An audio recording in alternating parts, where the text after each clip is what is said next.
নূহ আলাইহিস সালামের কাছে, ওনারা তো হায়াত পেত, নূহ আলাইহিস সালামের কাছে এক মা এক বাচ্চাকে কোলে নিয়ে আসছে। কাকে?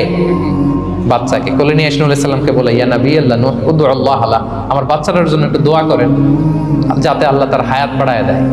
কি বাড়ায় দেয়? তো নূহ আলাইহিস সালাম বললেন, কাম আমরু, বয়স কত তোমার বাচ্চার? বলে সালাসুমিআ সানা, 300 বছর। কোলের বাচ্চার বয়স কত? অনেক হায়াত পেত তো। তো উনি বলতেছে, তুমি 300 বছর তোমার বাচ্চার হায়াত, মানে এখন বয়স, তুমি আরো হায়াতের দোয়া চাইতেছো। তুমি কি জানো আখিরি জামানায় এমন এক জাতি আসবে যারা 60 থেকে 70-এর মধ্যে সব মরে শেষ। বিষ্ণু বলেছেন যে আমার উম্মতি মা বাইনা ইলা 60 ইলা 70, আমার উম্মতের গড় বয়স 60 থেকে 70।